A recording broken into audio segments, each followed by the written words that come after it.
Everybody be cool. You hit that subscribe button. So just announced, coming out October 26th from Paramount is From Dusk Till Dawn in 4K. The only information about this so far is that it's coming out. There is nothing else going on. It's been listed at bullmoose.com.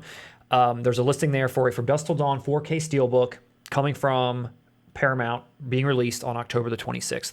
And Bull Moose is reliable. That's a great store. Yeah, awesome website, definitely. Pretty awesome news. This is an incredible movie. It's such a great sort of genre mashup from two interesting directors. The original, Russ and I were just saying, has a lot of special features. There's full-length documentaries. Mm-hmm. The Full Tilt Boogie documentary is great. So if this edition just includes that and you don't own the original DVD 2-disc special edition, this should be an immediate purchase for you. Well, let's go off. Let's go off on some what this set definitely will not have. Okay. I cannot imagine Clooney returning. Not that I think he'd be embarrassed of this or has any beef with Tarantino or anything, but I just think he's way too big to come back and discuss From Dusk Till Dawn. Yeah, and it's such an awesome part for him too. It is. It's such a cool part. Hey, not so fast, Nick. Step aside, asshole. Now, is my shit together? Is my shit together? He's rad in this movie. Yes, he exactly whatever they decided he should have been on paper, he executed that to a T. I had just started watching George on ER and really liked him. I thought he was like this kind of cool Robert Mitchum character on ER. I thought he was really neat. Since he plays the complete opposite, I mean, he plays an ER doctor on television, I wanted him to come and portray someone who sends people to the ER. Why did you think about George? And Quentin was like, wait a minute. It was like, I was sitting there, I was watching ER, man, and I look over and I'm thinking, fuck, man, that guy and I could be like brothers, And I'm sitting there like going, what? Yeah, and I love how it was his first starring feature film. Yes. I mean, since he became a star, like from ER, and he came to play ball. He knew what it was. He dove right in. He didn't shy away. He loved it. Yeah. You could tell he loved that. Yeah, he's having a blast, and it comes across while watching it. The whole film does. It's a love fest from beginning to end from everyone involved, and you feel it while watching it. Tarantino is not big on doing special features or commentaries or anything unless it's on other people's movies. So he's not going to come back. I don't think I've ever heard any current interviews where he was like, what a blast that movie was, or I wish I had made it. Like, I don't really know. But I mean, as being a part of it, and he wrote it. I mean, what does he find? I guess you're right. You're right. I've heard him talk about True Romance way more than I've ever heard him speak on From Dusk Till Dawn. So yeah, you are right on that. Yeah, I don't know. I mean, it is such an interesting movie. I remember I'd seen, this was the summer probably that I had seen Pulp Fiction or something for the first time, because I had seen Pulp Fiction later than when it had come out. Like I saw it on VHS or something, and then this movie I believe was also just coming out or something. Someone had this on VHS too, and it was such a treat to put that on and be like, is this the same world? Like what is, as far as the writers, the directors, the cast, it's like, what is this feeling? It's similar, but it's not. It was like a treat. It was like a little, I don't know, interesting little aside within this new world I'd found myself in. And I will say to this day, I'm pretty sure that it probably is the best intro to any film that I've personally seen. That intro just blew me away. Wow. The way that intro plays out, the way that, the officer comes in and kind of is explaining everything that's going on, all the murders that are going on. And the guys behind the counter like nodding,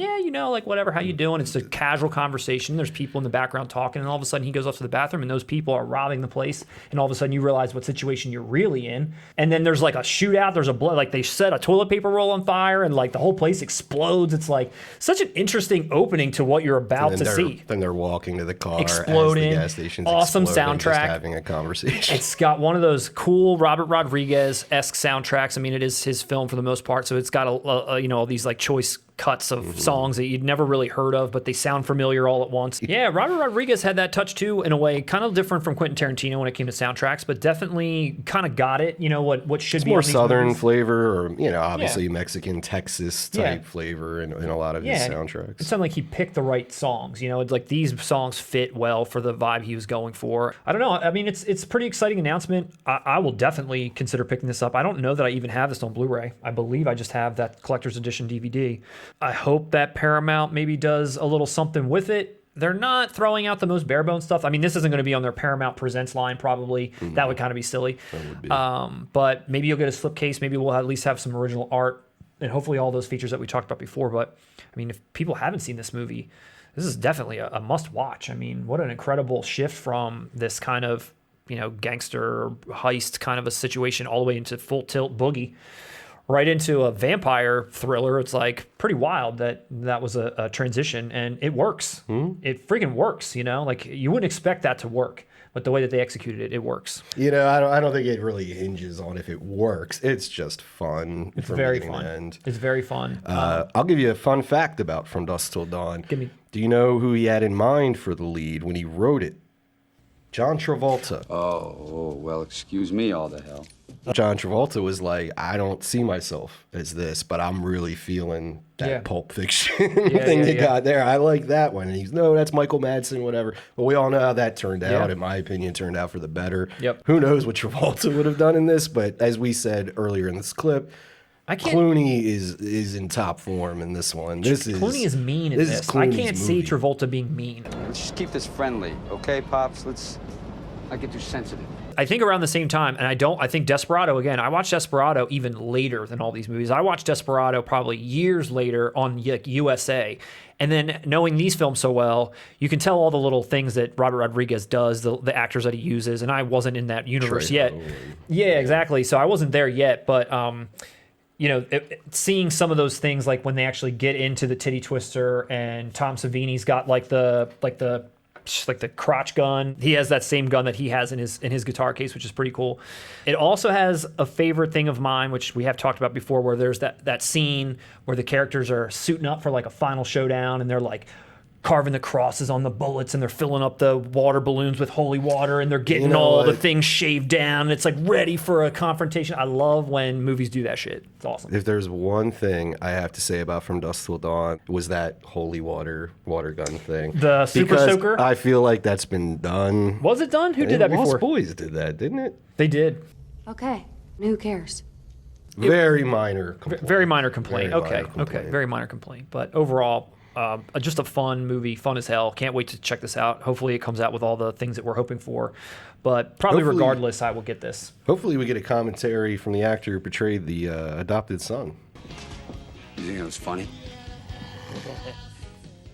Will you be picking this movie up? I'm gonna wait to see more. Are you gonna wait to see more? So you don't even care? Like you wouldn't get it unless it had something for you there. Let me put it this way: if this is a bare bones release, I'm fine. F off Paramount. I'm fine with my DVD, which has the features. If anybody's interested out there, October 26th, Paramount, come and get it.